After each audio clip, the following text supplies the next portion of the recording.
cada pregunta viendo las respuestas correctas. Vamos con la primera. Por lo general, los puentes losa se recomiendan para luces menores de... Las opciones eran 20, 30 y 40. Bueno, ya en las clases hemos mencionado más o menos hasta 20 metros es lo que el puente losa es competitivo. Después ya empieza a ser demasiado pesado y conviene más un puente viga. O sea, el momento debido a peso propio toma mucha importancia respecto al momento de cargas de uso. Entonces se vuelve antieconómico. ¿Alguna pregunta? Pueden interrumpir y preguntar, no hay problema. Bueno, en general esa pregunta la han contestado bien la mayoría. Luego, la segunda es el coeficiente de impacto sirve para representar, y hay tres opciones, de las cuales dos son correctas. Irregularidades en la calzada, porque eso va a producir vibraciones. Cuando pasan los vehículos y hay irregularidades en la calzada, va a producir vibraciones. Y la otra opción, que también es correcta, es problemas en el vehículo.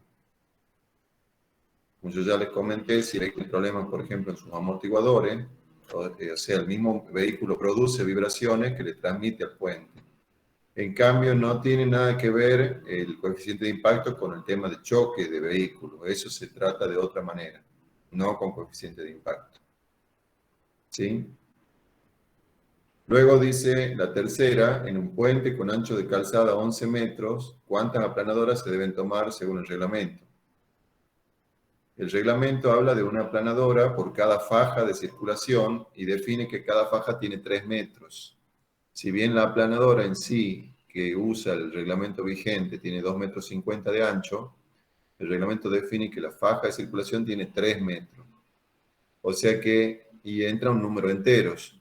O sea que en 9 metros entran 3 y en 12 metros entrarían 4. Como este tiene 11, entran 3 aplanadoras. También la mayoría han contestado bien ese punto. El siguiente tiene 5 opciones. Y dice, para construir puentes de vigas de hormigón continua, fíjense que dice puente de vigas de hormigón continua, o sea que es un sistema hiperestático. Se debe tener en cuenta la retracción, la afluencia lenta, el asentamiento de apoyo y la variación de temperatura. Al ser un sistema hiperestático, cualquiera de estas variables va a producir modificaciones en los diagramas de momento.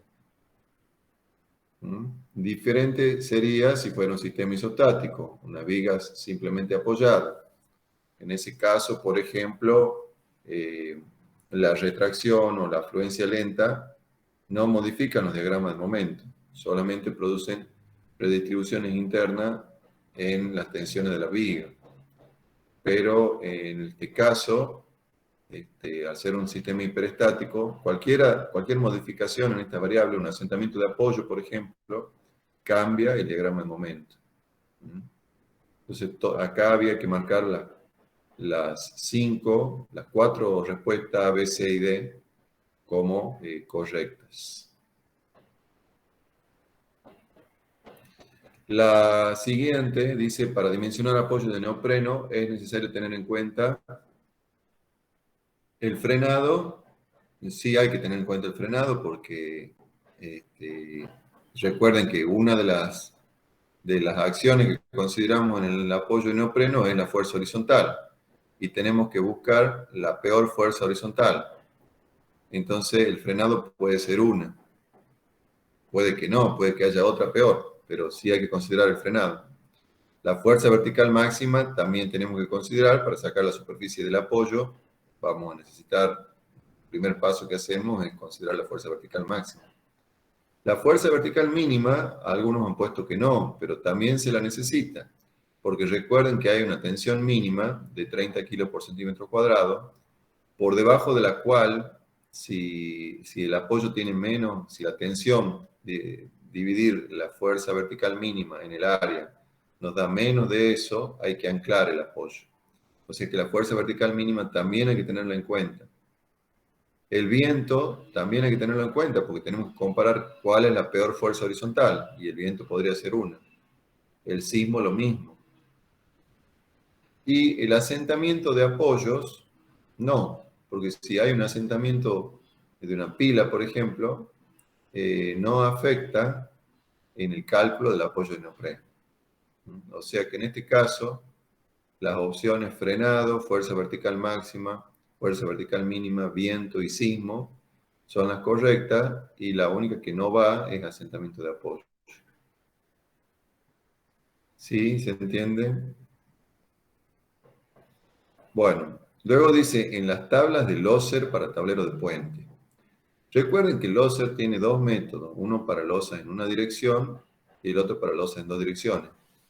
Pero las tablas son solo para losas en una dirección. O sea que cuando digo en la tabla de Loser no hay duda que se refiere a losas actuando en una dirección. Y la pregunta es si hay que tener en cuenta las cargas permanentes. No, porque las cargas permanentes está claro entre las hipótesis del método de cálculo que se consideran por separado. El peso del rodillo delantero, sí.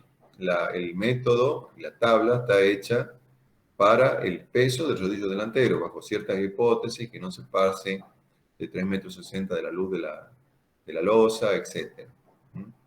El peso de las ruedas traseras, no. El método es solo para el peso del rodillo delantero, que para esas luces se considera que es lo más desfavorable. Y el peso de toda la aplanadora tampoco, va solo el rodillo delantero. O sea que las opciones correctas en este caso eran solamente el peso del rodillo delantero. O sea que se tiene en cuenta en la tabla de Loser solamente el peso del rodillo delantero. El momento debido a cargas permanentes hay que considerarlo por separado. Bien. La pregunta 7. Para dimensionar los dispositivos de apoyo, ¿qué cargas se utilizan? Los rodillos delanteros, las ruedas traseras, los rodillos delanteros más las ruedas traseras, la carga permanente del tablero, la multitud compacta. Bueno, en este caso hay que considerar la máxima carga que puede incidir sobre el apoyo. Hay que cargar toda la zona del apoyo de la forma que busquemos la reacción máxima. Entonces, las respuestas correctas serían rodillos delanteros más ruedas traseras, carga permanente del tablero y multitud compacta. O sea, hay que cargar con todo.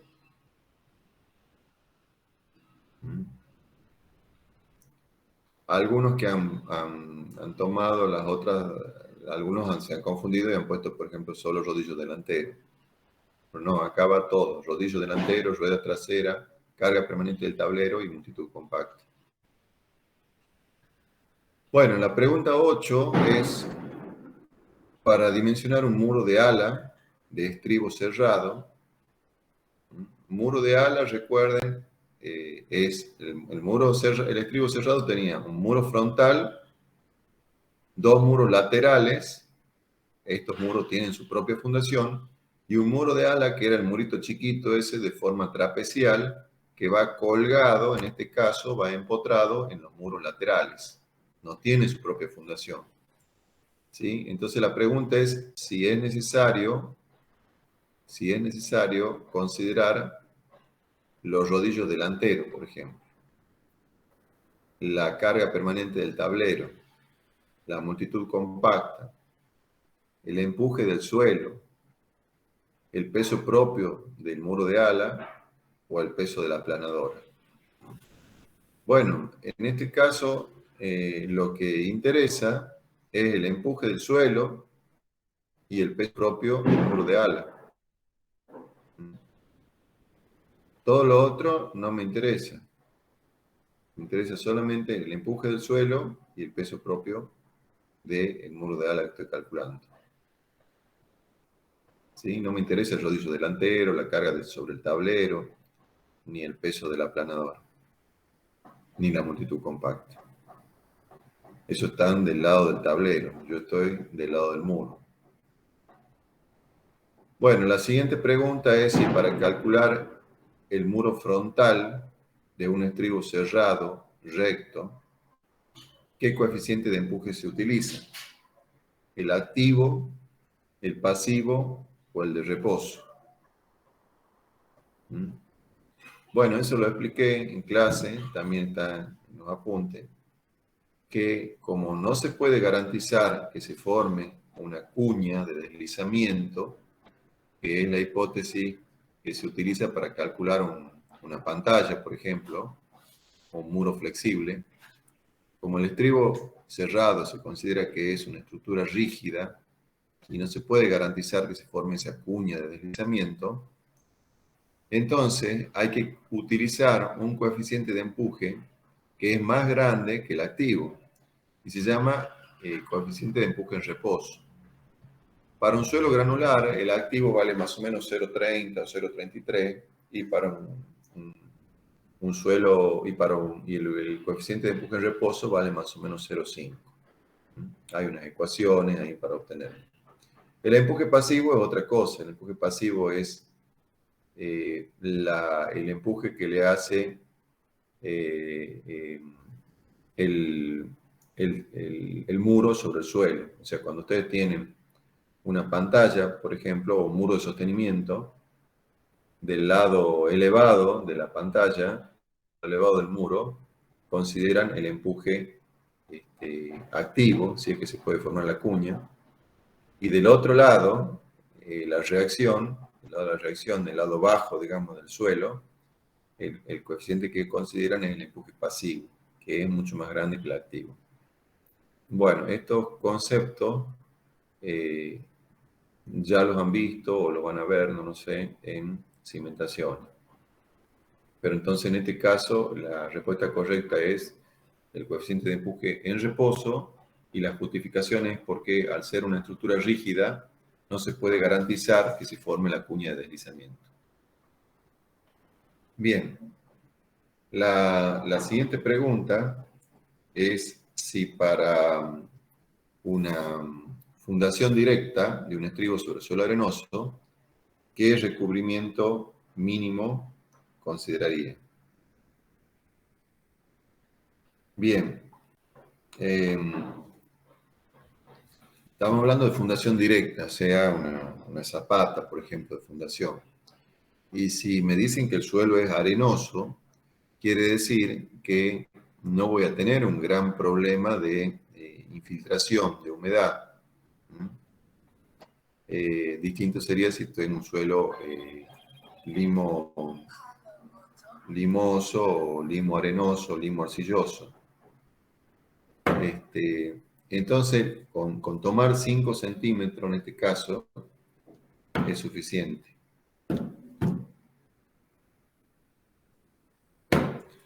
Bien.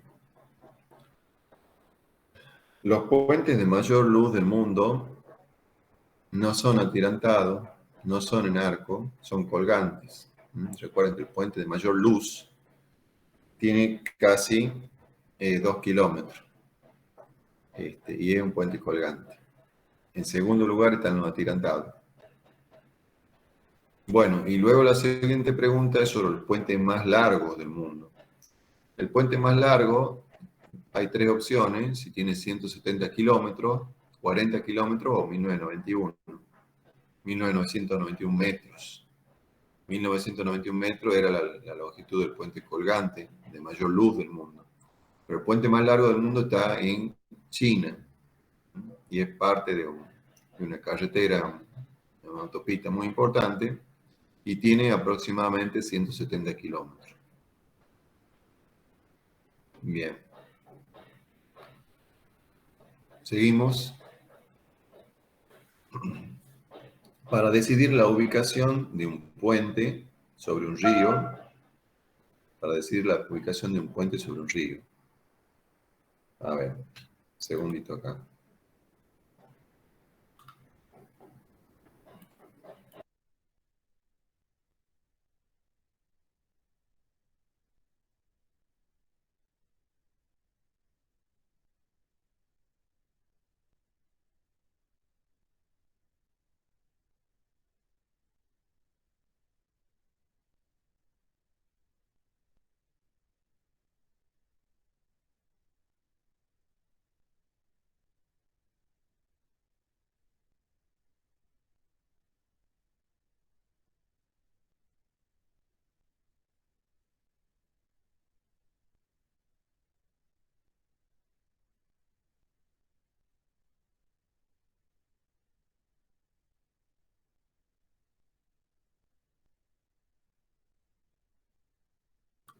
Bueno, seguimos entonces.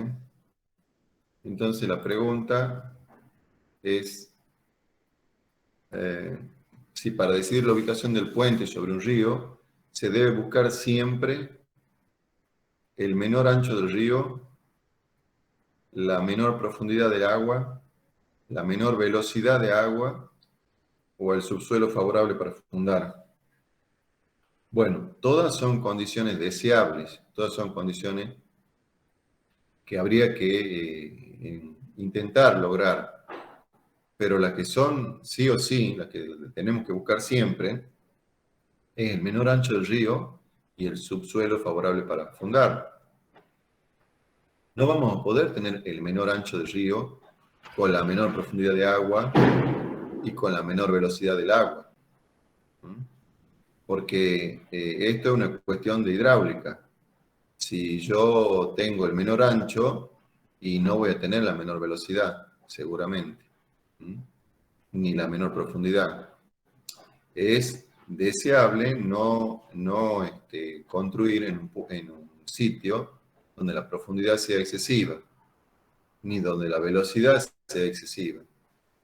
Pero las condiciones que uno busca en primera instancia es el menor ancho del río y el subsuelo favorable para fundar. Bien.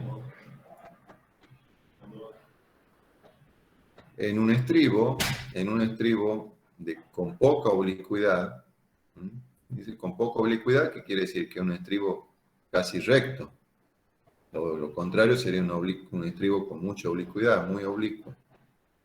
Entonces, ¿el suelo resulta más fácil de compactar? Sí, porque recuerden que el problema de la compactación lo tenemos en un estribo muy oblicuo. En el ángulo agudo es difícil entrar con equipos grandes, entonces hay que compactar con equipos chicos, con equipos de dimensiones reducidas, y esos equipos no tienen la misma energía de compactación. Pero si el estribo tiene poca oblicuidad, el suelo resulta más fácil de compactar. Más fácil respecto a qué? A un estribo de gran oblicuidad. La longitud de las paredes no es excesiva, dice. Correcto. El otro problema que tenemos en un estribo de gran oblicuidad es que la longitud de las paredes toman una gran extensión, se hacen excesivas. En cambio, no es correcta la última opción que dice no es adecuado hidráulicamente. No pasa por ahí la cuestión. El estribo con poca oblicuidad no es adecuado hidráulicamente, no tiene nada que ver. Después la pregunta 14, ¿cuál sería la altura media de la viga más la losa en un puente de vigas pretensadas isostáticas de 30 metros de luz? Bueno, si ustedes recuerdan más o menos la relación de Beltès, o sea, eh, luz dividido en altura de la viga isostática pretensada, anda alrededor de un 20avo o un 18avo de la luz. O sea que si hacen eso, la opción correcta no es de 1 a 1,40, sí es de 1,50 a 1,80. 1,50 a 1,80 sería la respuesta correcta. 1,90 a 2,30 ya sería una viga demasiado alta y 2,40 a 3 metros también. Entonces, si dividen 30 dividido en 18, le va a dar un número que está más o menos en el rango entre 1,50 y 1,80. Sería la respuesta correcta. Bueno, la pregunta 15. La aplanadora del reglamento de la DNB representa, esto lo hablamos siempre en clase, ¿qué representa la aplanadora? ¿Un vehículo de uso normal? No. Los vehículos de uso normal están representados por la carga de multitud compacta, como se llama el reglamento, o sobrecarga distribuida en calzada. ¿Un vehículo especial? Sí, la aplanadora es un vehículo especial, que puede que se dé muy pocas veces en la vida útil de la estructura. Un camión cargado, no responde a las cargas y a la distancia entre ejes de un camión cargado, ni tampoco de un tanque de guerra. aunque por ahí algunos dicen que la vieja norma alemana, la aplanadora, intentaba simular un tanque de guerra, pero no tendría sentido hoy en día usar esa carga. No está claro que eso represente un tanque de guerra. Es simplemente un vehículo especial, que se sabe que considerando ese vehículo, la carga de ese vehículo se está del lado de la seguridad frente a las cargas reales que puede tener el puente. El problema es cuando se está se está del lado de la seguridad con un sobredimensionado importante. Ese es el problema, que respecto a otros reglamentos, el de la DNB se presenta como muy conservador. La pregunta 16 dice, para la determinación de los caudales máximos de crecida, interesa fundamentalmente conocer, indique todas las opciones correctas, para la determinación de los caudales máximos de crecida. La intensidad de lluvia, sí, interesa conocer la intensidad de lluvia para conocer el caudal. El área de recepción de la cuenca, también. Cuando más área, mayor va a ser el caudal máximo que obtengamos en el punto de salida. La longitud del emisario principal, también interviene con los tiempos de retención de la cuenca. La pendiente longitudinal también, mayor pendiente, vamos a tener mayor caudal, mayor capacidad de evacuación. Y la sección transversal del cauce, bueno, esa era falsa. Las 4 primeras son las opciones correctas. Y la última pregunta dice, explique brevemente qué datos se obtienen de un estudio hidrológico, hidráulico, para un puente que cruza un río y para qué se los emplea. Bien.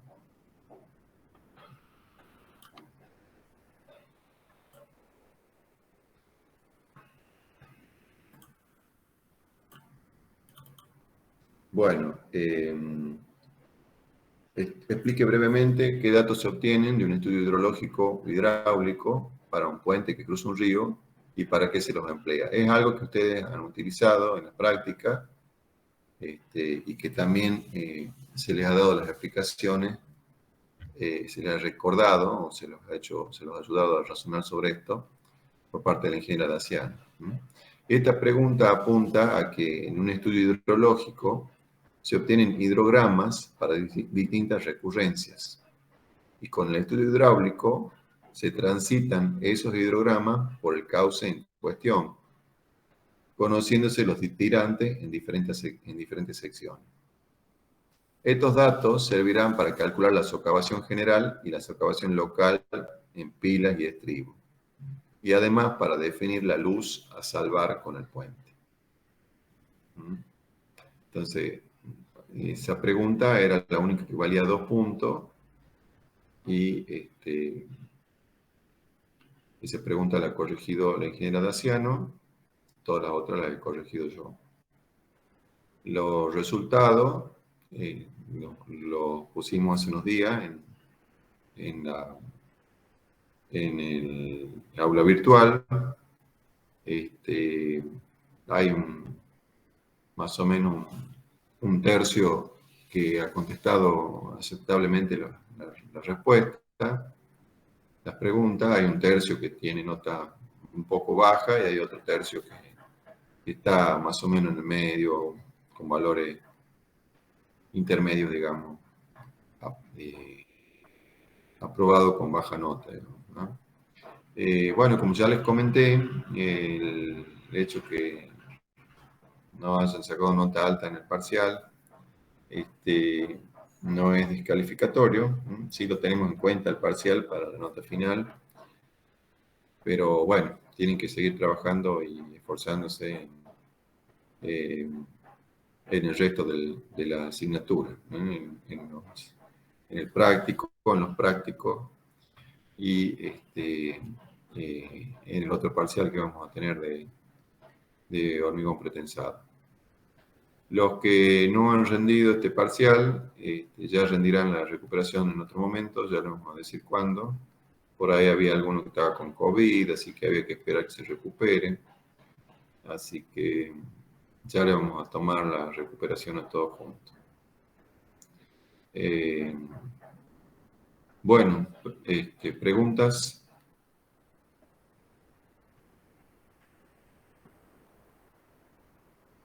¿No hay preguntas? Ingeniero, yo tengo una Sí, pregunta de un punto del parcial sí. que era sobre la localización del puente. Que Ajá. las 4 estaban bien, pero solamente 2 estaban, que eran las más considerables para tener en cuenta, que A era ver, la ya la de... busco. Sí.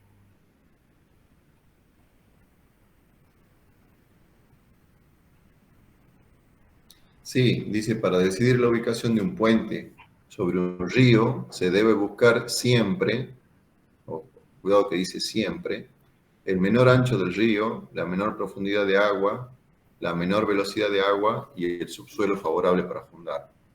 Sí, te escucho, Lucía. Sí, lo que pasa es que en el PowerPoint de la teoría que usted nos entregó, estaban las 4 opciones. Entonces yo puse las 4. No sabía que había un indicio para saber cuál era más importante que la otra.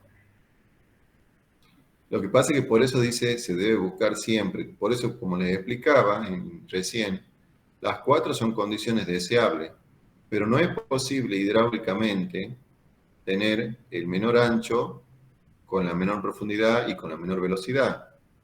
Imagínate un canal que en determinada sección tiene un canal rectangular, en un momento tiene 2 metros de ancho, en otro momento tiene 1 metro. Entonces, cuando vos reduces el ancho del canal, aumenta el tirante. Sí, ¿Mm? sí. Y también cambia la velocidad. Entonces, no es posible obtener todo. Si uno lo razona bien, lo que buscamos es el menor ancho del río en lo posible para tener la menor longitud de puente. Incluso a veces no se puede, porque buscar el menor ancho del río significa un gran desvío del camino. O resulta que donde teníamos el menor ancho del río, el suelo no sirve para fundar. Pero bueno, intentamos buscar el menor ancho del río. También buscamos un suelo favorable para fundar, porque no podemos estar sobre un pantano. Las otras dos condiciones, como te decía, son deseables, pero no vamos a poder tener todo, no podemos tener todo a nuestro favor, no podemos tener el menor ancho, la menor profundidad de agua y la menor velocidad de agua.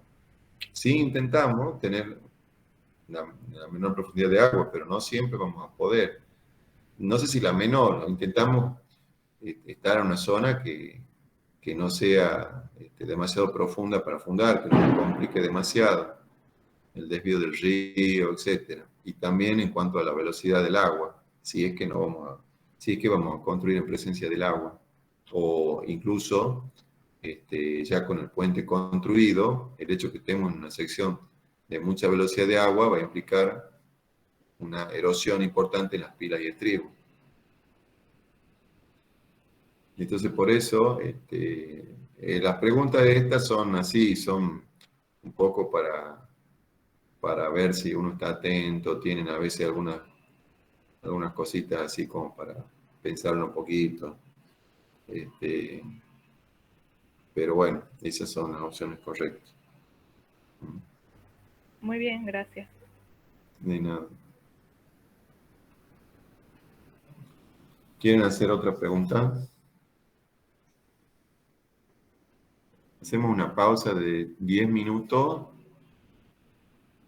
Son las 9:37. A las 9:50 empezamos con la clase de pretensado, que es sobre